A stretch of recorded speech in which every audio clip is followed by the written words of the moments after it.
আসসালামু আলাইকুম। আজকে আমি টোটাল হিপ রিপ্লেসমেন্ট অর্থাৎ হিপ জয়েন্ট প্রতিস্থাপনের একজন রোগীর মাত্র ২ সপ্তাহ পরবর্তী ফলো আপ আজকে দেখাবো। আমি ডক্টর মোহাম্মদ আরিফ হোসেন, সহযোগী অধ্যাপক, arthroscopy surgery and sports medicine, জাতীয় অর্থোপেডিক হাসপাতাল ও পুনর্বাসন প্রতিষ্ঠান। আমাদের রোগী রুহুল আমিন, মাত্র ২৭ বছর বয়স। উনি avascular necrosis of hip joint অর্থাৎ হিপ জয়েন্টের একটা রোগ, যে রোগে হিপ জয়েন্ট অর্থাৎ আমাদের ফিমোরাল হেড যেটা মরে যায়, এরকম একটি রোগী উনি আক্রান্ত হয়েছিলেন এবং ওনার প্রচণ্ড ব্যথা ছিল হিপ জয়েন্টে। উনি হাঁটতে পারতেন না, হাঁটতে কষ্ট হতো এবং ওনার একটা পা শর্ট হয়ে গিয়েছিল।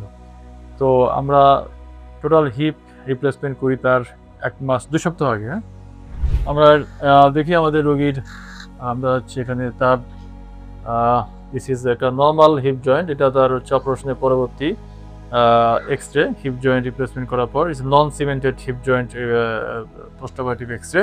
হ্যাঁ, আমরা এখন আমাদের রোগী রুহুল আমিন সাহেবের কাছ থেকে শুনবো উনি কি সমস্যায় আমাদের কাছে এসেছিলেন এবং ওনার অপারেশনের পরের কেমন আছেন। আসসালামু আলাইকুম। আমার ডান পায়ে অনেক বছর ধরে ব্যথা ছিল। এরপরে স্যারের কাছে আসলাম। ডান হিপ জয়েন্টে না? হ্যাঁ, হিপ জয়েন্টে ব্যথা ছিল। স্যারের কাছে আসানোর পরে অপারেশন করে ২ সপ্তাহ কি ভালোই ছিলাম। আজকে সিলি কাটলাম। আজকে ওনার মাত্র সেলাই কাটলাম। আপনি যে অপারেশন করলেন, আপনার হচ্ছে যে কি সমস্যা ছিল, আপনি কি কাজ করেন একটু বলেন আমাদেরকে। আমি ড্রাইভ করি, সিএনজি ড্রাইভ করি। হ্যাঁ, কি সমস্যা হতো আপনার? আমার এই পা, ডাইন পা পরিটা সমস্যা ছিল। কোটিতে সমস্যা ছিল, বসতে কষ্ট হইতো, হ্যাঁ, বসতে কষ্ট হতো, পাও গুছায় বসতে পারতাম না। হাঁটতে কষ্ট হইতো, হাঁটতে কষ্ট অনেক ব্যথা ছিল। আপনি তো খোঁড়া করে হাঁটতেন অপারেশনের আগে, তাই না? পুরোই হাঁটতাম, একটু খোঁড়া করা হাঁটতেন। হ্যাঁ, আসলে ওনার ওই যে আমরা যে হিপ জয়েন্টে ভেন হলে তার হচ্ছে আমরা বলি যে শর্ট হয়ে যায় অনেক সময়, সেক্ষেত্রে তার পেশেন্টে একটু লিম্পিং গেট হয়। এটাকে পেশেন্ট মানে খুঁড়িয়ে হাঁটা বলে আর কি।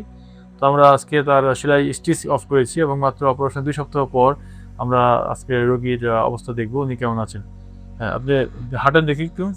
আমরা যেহেতু এটা একটা নন সিমেন্টেড ইমপ্ল্যান্ট আমরা তাকে লাগিয়েছি, এই জন্য আমরা প্রথম ২ সপ্তাহ আমরা পেশেন্টকে ক্রাচ দিয়ে হাঁটতে দিই, সাপোর্ট দিয়ে হাঁটতে দিই এবং আগামী ২ সপ্তাহ পর থেকে আবার আমরা তাকে ক্রাচ ছেড়ে দিব এবং সে স্বাভাবিকভাবে হাঁটতে পারবে ইনশাল্লাহ।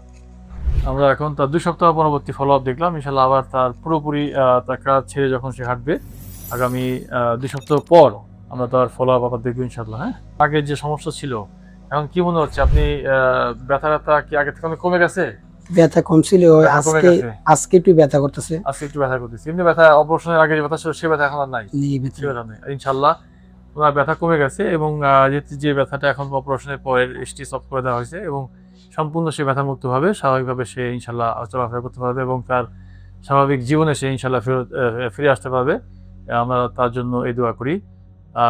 হিপ রিপ্লেসমেন্ট, নি রিপ্লেসমেন্ট আমাদের দেশে এখন আমরা নিয়মিত করছি এবং এই পেশেন্টগুলো যদি অপারেশন ঠিকভাবে করা হয় এবং অপারেশনের পরবর্তী ফলো আপ যদি সুন্দরভাবে করা হয়, তাহলে তারা অনেক দিন, দীর্ঘদিন, অলরেডি ১৫ থেকে ২০ বছর পর্যন্ত সে ইনশাল্লাহ ভালো থাকবে এবং এই জন্য এখন আর বিদেশে যাওয়ার প্রয়োজন নাই। এর চিকিৎসা এবং এই অপারেশনের পরবর্তী ফলো আপ আমাদের দেশেই ভালোভাবে সম্ভব। ধন্যবাদ সকলকে।